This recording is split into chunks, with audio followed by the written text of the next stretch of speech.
I thought running from my family's rejection and a lover's betrayal would kill me, until a storm left me dying in the Rocky Mountains. Then he appeared, a lone hunter with secrets as deep as the woods. What started as survival became a forbidden love that forced me to confront my past. But could we overcome society's judgment and our own demons? This is my story of heartbreak, redemption, and the man who showed me what true acceptance feels like. I wasn't just leaving Denver behind, I was fleeing a life that had crumbled under the weight of secrets and lies. At 28, I'd built what I thought was a stable existence, a decent job in graphic design, a circle of friends who seemed supportive, and a relationship with Mark that promised forever, but forever shattered when I came out to my family. My parents, devout and traditional, had always preached love, but their version came with conditions that felt like prison walls closing in around my authentic self. "This isn't you, Alex," my father had said, his voice laced with disappointment that cut deeper than anger ever could have. "You're confusing a phase with reality. Think about what this does to us, the family name, our standing in the church community, everything we've worked to build." My mother cried bitter tears, begging me to pray it away, as if my identity was nothing more than a spiritual stain they could scrub clean with enough righteous effort. They cut me off financially and emotionally with surgical precision, leaving voicemails that oscillated between desperate pleas and righteous condemnations like a broken record of conditional love. "We love you, but we can't condone this lifestyle," one particularly painful message had declared, the word lifestyle dripping with judgment that made my skin crawl. The church meetings became unbearable after that Sunday when I'd finally found the courage to tell them the truth about who I was. Pastor Williams pulled me aside after service, his usual warm smile replaced by a stern frown that spoke of disappointment and barely concealed disgust. "Your parents shared their concerns, Alex. We need to discuss your struggle with temptation and find appropriate resources to help you overcome this challenge." He handed me pamphlets about conversion therapy with the same enthusiasm he'd once shown when giving me youth group leadership materials, speaking in hushed tones about healing and redemption that felt more like threats than promises. The congregation's eyes followed me differently now, some with pity that made me feel like a wounded animal, others with barely concealed disgust that confirmed every fear I'd harbored about small-town religious communities. Sarah Martinez, who'd been my Sunday school teacher years ago and had always treated me like a favorite nephew, crossed herself when I walked past her pew. "Such a shame," she whispered to her husband, deliberately loud enough for me to hear every word. "He was such a good boy before this happened to him." The implication that my sexuality was something that had been done to me rather than an integral part of who I'd always been stung worse than outright hatred might have. Worse than family rejection was Mark's ultimate betrayal, a knife twisted by someone who'd promised to protect my heart. We'd been together for 2 years, sharing whispered dreams in our tiny apartment, building what I thought was a foundation of mutual trust and understanding. I'd trusted him with my deepest vulnerabilities, including my bone-deep fears of rejection and abandonment that stemmed from a lifetime of hiding essential parts of myself from a world that seemed determined to punish authenticity. But when things got rocky between us, arguments over my reluctance to be publicly affectionate, disagreements about attending pride events together, tensions around his frustration with what he called my internalized homophobia, he weaponized every intimate detail I'd ever shared with him. One night, after a particularly heated fight about commitment and visibility, he outed me at his company's holiday party, casually mentioning my secret to colleagues amid laughter and holiday drinks, treating my private struggle like entertaining gossip. The next day at my own workplace, whispers turned to uncomfortable stares and awkward silences that followed me through every hallway and meeting room. My boss pulled me aside with obvious discomfort, citing team dynamics and workplace culture concerns as reasons for my sudden layoff, corporate speak that couldn't quite mask the homophobia underneath. Friends I'd considered loyal began ghosting me systematically, some sending texts that felt like form letters. "I support you personally, but this makes things awkward for the group dynamic, and I hope you understand." Mark himself vanished from my life with cruel efficiency, blocking my number and social media accounts, but not before posting cryptic rants that painted me as the villain in our relationship's demise. "Some people can't handle real commitment when it requires actual courage," he wrote in posts that garnered likes and supportive comments from mutual acquaintances who never bothered to hear my side of the story or question his sudden narrative revision. The apartment we'd shared became a prison of memories where every corner held traces of betrayal. The coffee mug he'd insisted on keeping despite its chip, the books we'd read aloud to each other on lazy Sunday mornings, the photo of us at last year's Pride Parade that I'd hidden in my desk drawer because he'd been too scared of workplace consequences to display it openly. I spent sleepless nights on that couch, scrolling through his social media accounts, watching him rebuild his life while mine crumbled around me like a house built on fundamentally unstable ground. Heartbroken and isolated beyond anything I'd ever experienced, I packed my SUV with essentials, a tent, clothes, a cooler of food, and camping gear I hadn't used since college, and hit the road toward the only refuge I could imagine.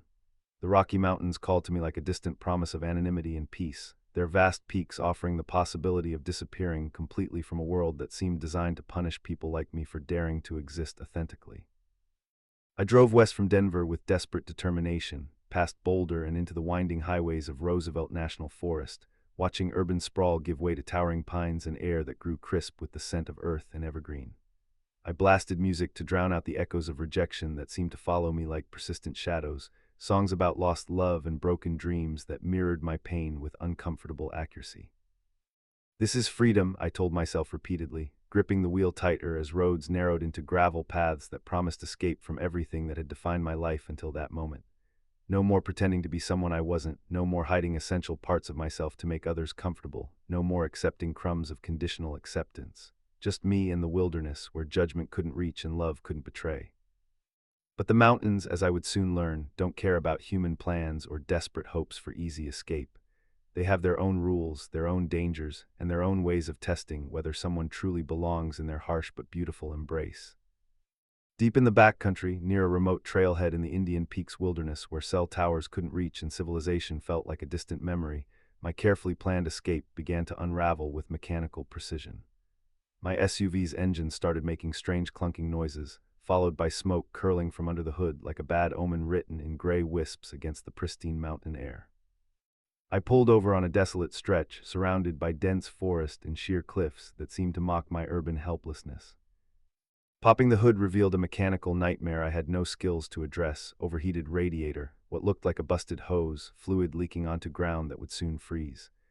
My phone displayed that mocking, no service icon I'd seen in movies but never experienced firsthand, a digital reminder of how completely alone I'd become. Panic bubbled up from my chest like acid, but I forced it down with the same determination I'd used to survive family dinners that turned into interrogations about my lifestyle choices.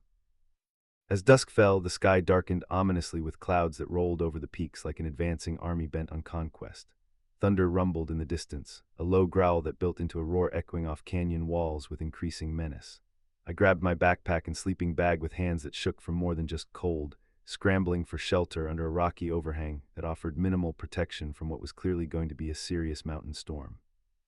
Rain started as gentle drops that seemed almost welcoming at first, then unleashed in torrential sheets that turned the world into a gray nightmare where visibility dropped to mere feet. Wind whipped through the trees like furious spirits bent on destruction, bending massive pines until I feared they'd snap and crush me where I huddled like a terrified animal. Lightning illuminated chaos in stark detail, branches snapping with sounds like gunshots, mud sliding down slopes in miniature avalanches, rocks tumbling from heights I couldn't see in the darkness. I huddled in my sleeping bag, soaked through despite my attempts at shelter, shivering uncontrollably as the temperature plummeted beyond anything my urban experience had prepared me for. Cold seeped into my bones like ice water in my veins, turning thoughts foggy and disjointed. Fever set in quickly, my body weakened from days of poor eating and the emotional stress that had driven me to this desperate flight from everything I'd once called home. Coughs racked my chest with increasing violence while my mind wandered to painful flashbacks of unrequited crushes in high school, boys I'd admired from safe distances, while fearing the judgment that would come if anyone discovered my secret longings. Tommy Rodriguez from chemistry class, whose laugh had made my heart skip beats until I learned he was dating Jennifer Walsh. Michael Chen from the track team, whose friendship had meant everything to me until he started avoiding me after rumors began circulating about my sexuality like poison through the school's social ecosystem. Why can't I just be normal? I'd wondered then, the same question that had echoed through my childhood and now seemed to mock me from the storm itself. Hours blurred together in a kaleidoscope of pain and delirium, where past and present merged into one continuous narrative of rejection and isolation. The storm intensified beyond anything I'd ever experienced, hail pelting down like accusations from an angry sky, each ice chunk a reminder of every harsh word my family had spoken. I imagined Mark laughing at my plight from the safety and warmth of whatever new relationship he'd already begun building, my parents shaking their heads in vindication, This was what happened when you chose sin over righteousness, they would say with the satisfaction of proven prophets. Exhaustion overtook me completely. I collapsed onto muddy ground, no longer caring about staying dry or warm, whispering desperate pleas into the howling void that seemed determined to swallow me whole. "Someone, please help me," but only wind answered, howling my isolation back at me with cruel indifference. My phone's battery drained steadily in the cold, its useless screen reflecting nothing but my own desperate face illuminated by lightning flashes. As blackness crept in around the edges of my vision, I wondered if this was how my story would end, dying alone in wilderness, rejected by love and society, becoming nothing more than a cautionary tale whispered in church pews about the wages of authenticity in an unforgiving world. The fever dreams that followed were twisted kaleidoscopes of memory and hallucination, where faces morphed and voices echoed with supernatural cruelty. My mother's disappointed expression transformed into Mark's cruel smile as he announced my secret to rooms full of strangers. My father's voice recited Bible verses about abomination and damnation, while thunder provided percussion for his righteous condemnation. My sister stood silently by in these visions, too afraid to speak up, too trapped in webs of conditional love to offer real support when it mattered most. But salvation, as I would learn, sometimes comes in forms we never expect, riding through morning mist on hooves that beat rhythms of hope against sodden ground. Sometimes rescue arrives wearing the face of someone who understands exile intimately, someone who's learned. The first hint of rescue came with rhythmic thudding of hooves on sodden ground, a sound that penetrated my fevered consciousness like a lifeline thrown into turbulent waters. I stirred from delirium with eyelids heavy as lead, body aching like it had been battered by more than just the storm's physical assault. Through haze of rain and my own blurred vision, a silhouette emerged, a man on horseback, cloaked in morning fog that swirled around them both like something from dreams or fairy tales. Ryan, as I would later learn, was 35 years old, a hunter who had carved out solitary existence in these mountains after his own brutal encounters with heartbreak and societal rejection. He lived in a modest cabin tucked away in a hidden valley, sustaining himself through trapping, foraging, and occasional supply runs to distant towns where he was known, but not truly welcomed by communities that viewed his lifestyle with suspicion and barely concealed judgment. That morning, while checking carefully placed traps after the storm had finally passed, he had spotted my abandoned SUV glinting in weak sunlight that filtered through heavy cloud cover. Something about the scene troubled his hunter's instincts, the urban vehicle positioned too close to dangerous terrain for any experienced outdoorsman to have chosen willingly. Years of reading subtle signs of the mountain's moods and dangers told him someone was in serious trouble, possibly dying while he stood there deliberating whether to get involved. He dismounted swiftly, his horse, a sturdy brown mare named Belle, snorting steam into chill air, ears pricked forward with alertness of an animal accustomed to wilderness dangers. Approaching cautiously, he called out in voice gravelly from years of speaking more to animals than people, "Hey, you okay down there?" His tone carried genuine concern mixed with wariness of someone who had learned not to trust easily or assume good intentions from strangers. I managed a weak croak that barely qualified as speech. "Help, please." Words scraped my throat raw, but they conveyed desperation clearly enough to galvanize him into action. He knelt beside me with practiced efficiency, assessing my condition with eyes that had seen plenty of survival situations in his years of mountain living. Hunters know life and death intimately, understand how quickly wilderness can claim the unprepared or unlucky. "You're in bad shape," he muttered, feeling my forehead with calloused hand that was surprisingly gentle despite its obvious strength. "Fever's running high and you're soaked clear through. Hypothermia's setting in fast. Can you stand?" I tried, summoning what little strength remained, but my legs buckled like saplings in windstorm, muscles refusing to support my weight despite my desperate willingness to try. Without hesitation or complaint, he scooped me up in arms made strong from hauling game and chopping wood for survival, lifting me as if I weighed nothing despite my adult frame.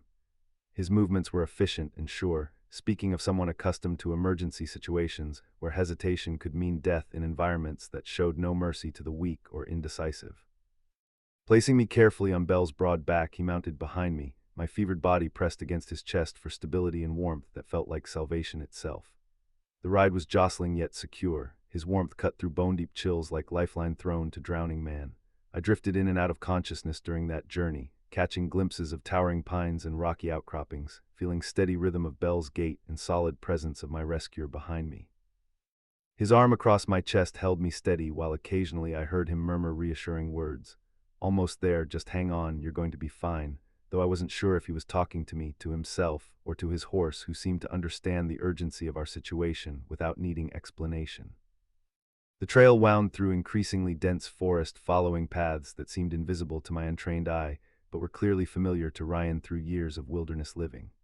We crossed streams swollen by storm runoff, Belle picking her way carefully across slippery rocks while Ryan guided her with subtle shifts of weight and gentle vocal commands that spoke of deep partnership between human and animal.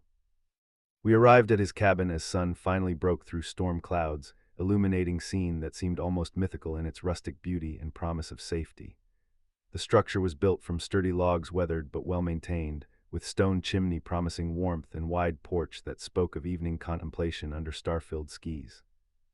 It nestled against backdrop of golden aspens that shimmered in newfound sunlight, leaves whispering secrets in mountain breeze that felt like benediction after the storm's fury. Inside, the space was undeniably functional, yet surprisingly welcoming despite its Spartan nature.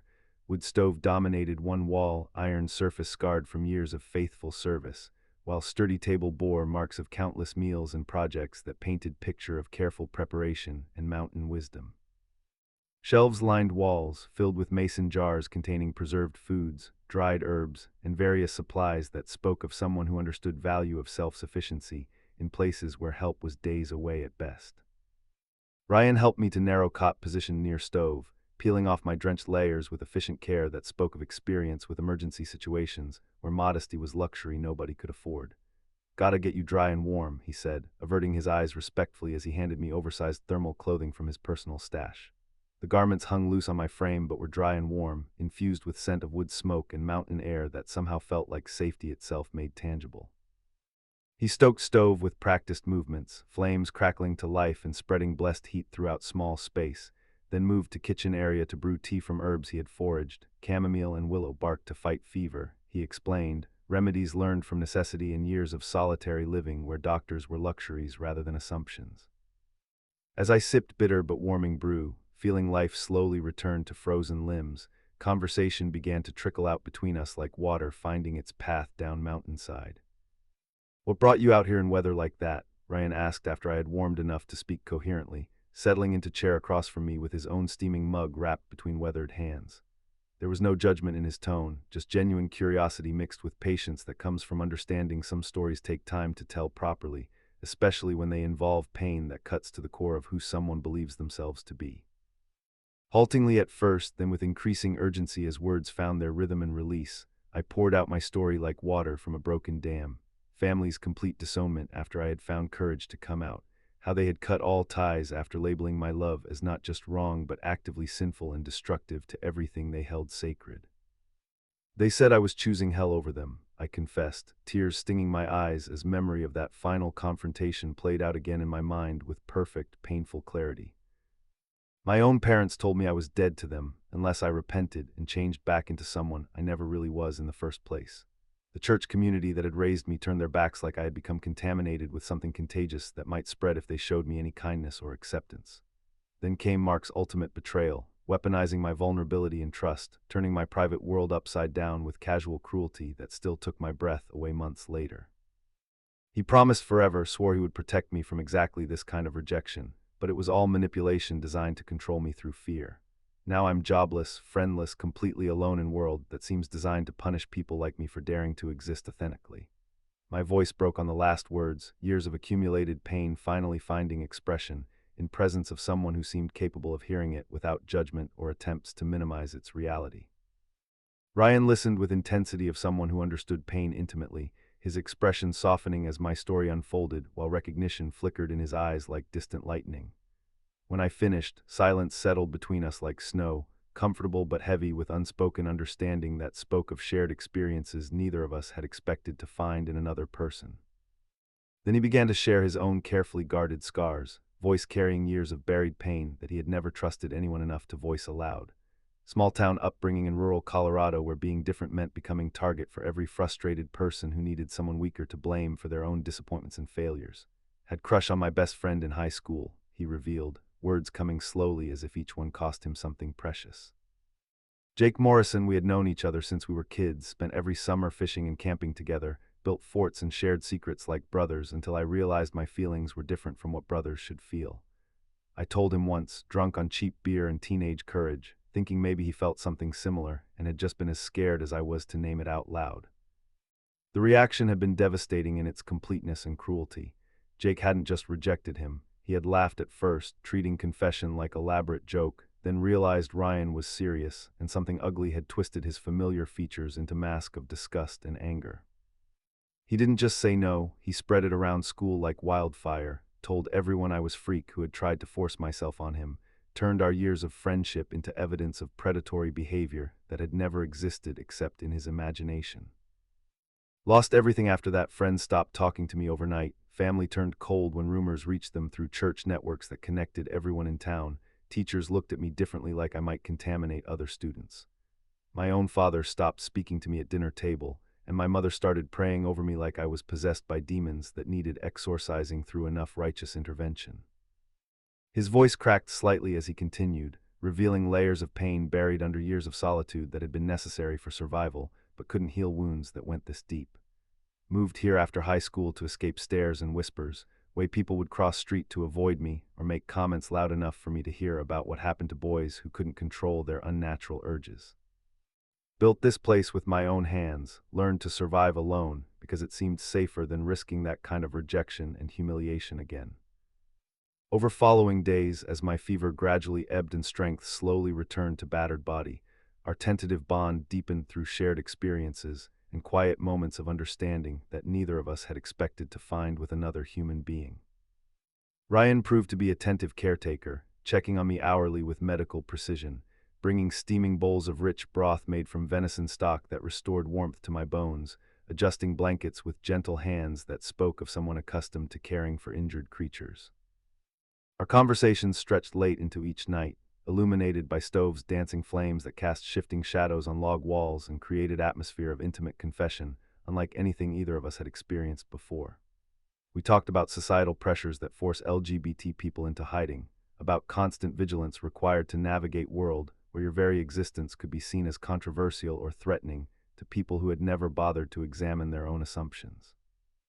We shared stories of internalized shame, ways we had learned to hate parts of ourselves before we had even understood what they meant, exhausting process of unlearning lessons taught by families and communities that claimed to love us while systematically destroying our ability to love ourselves. Worst part, Ryan confided one evening as wind howled through trees outside, was believing for years that they might be right, that maybe there really was something fundamentally broken about me that could be fixed if I just tried hard enough or wanted to change badly enough.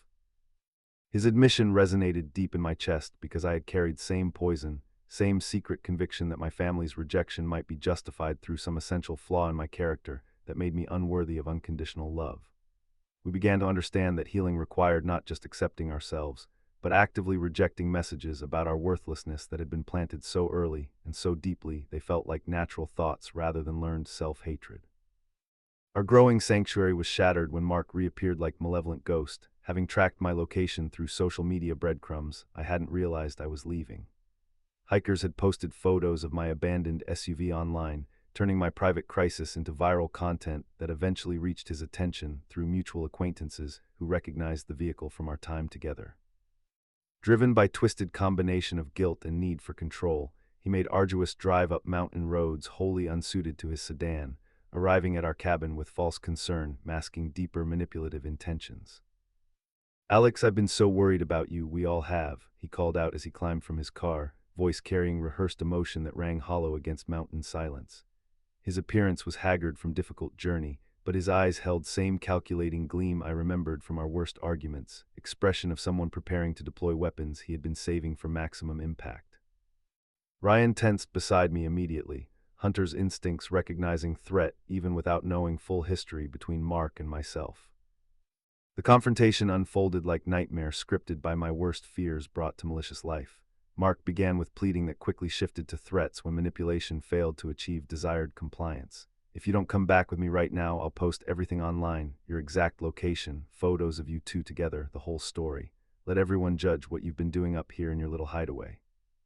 His words dripped with venom designed to wound and intimidate, each syllable calculated to destroy peace we had built together.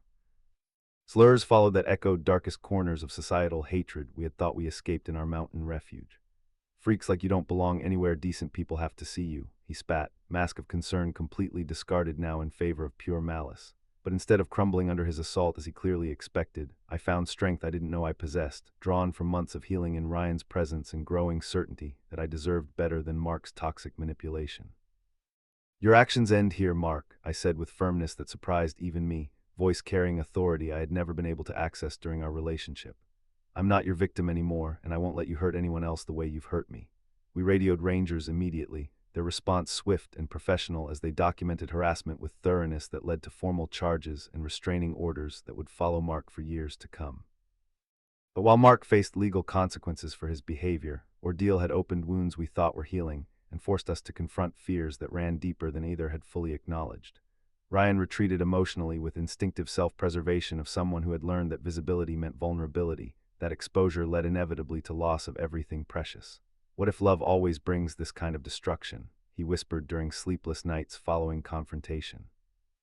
I battled my own demons in wake of Mark's revelations about scope of his betrayal, struggling with waves of shame and self-doubt that threatened to drag me back into darkness I had been climbing out of for months. We nearly broke under combined weight of external pressure and internal doubt, relationships straining toward breaking point that seemed inevitable, until we found courage to be completely vulnerable with each other about our deepest fears and wounds.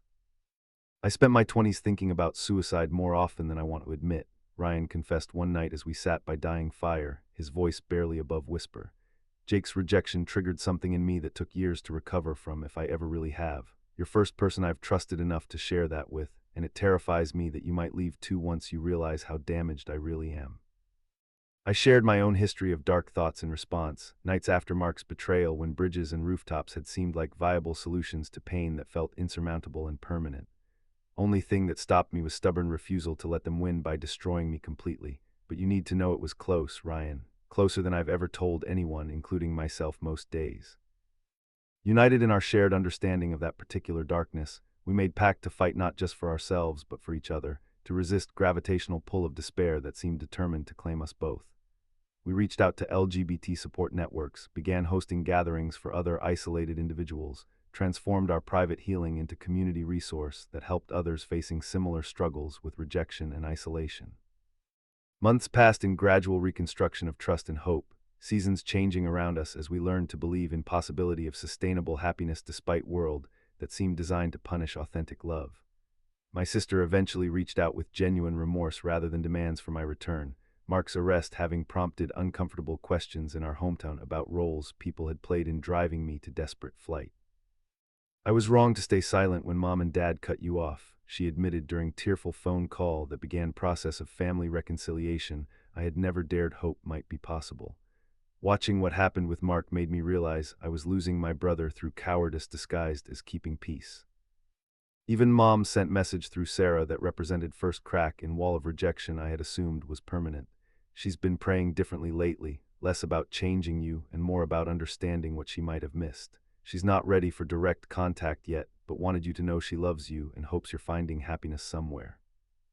Ryan's confidence grew through our shared advocacy work, his natural gifts for creating safe spaces becoming legendary among network of friends and allies we helped nurture across hundreds of miles of rural isolation. My writing found audiences eager for stories of resilience and hope, transformation of pain into purpose that gave meaning to suffering that had once seemed entirely senseless. As winter approached our second together, we hosted annual gathering that had grown to include dozens of LGBT individuals from across region, weekend retreat focused on community building and mutual support. Sight of our cabin surrounded by tents and laughter, filled with conversations and connections that spanned every demographic imaginable, felt like fulfillment of dreams we had been afraid to articulate during our earliest days together. During closing ceremony of that gathering, as participants shared reflections on their experiences and commitments for year ahead, I looked around at faces illuminated by firelight and realized we had helped create something genuinely valuable, not just support network, but chosen family that refused to let rejection and isolation have final word in our narratives. Ryan squeezed my hand as last speakers finished their remarks, his touch carrying all warmth and promise of future we continued building together one day at a time, one choice at a time, one act of courage at a time. In that moment, surrounded by community we had helped nurture, I understood that survival had transformed into something much richer. We weren't just enduring anymore, we were thriving and helping others do the same.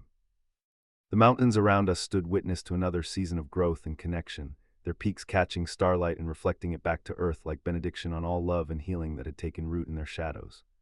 Our story wasn't finished, it was still being written in every choice to remain vulnerable, every decision to extend trust, every morning we woke up and chose each other, and the life we had built together against all odds and expectations. If rejection or betrayal has scarred you, remember that acceptance starts within, blooming in unexpected places among people who recognize your worth when others fail to see it. Courage transforms pain into purpose, isolation into connection, surviving into thriving. Sometimes the greatest love stories begin not with meeting someone perfect, but with finding someone willing to grow alongside you toward the people you're both meant to become.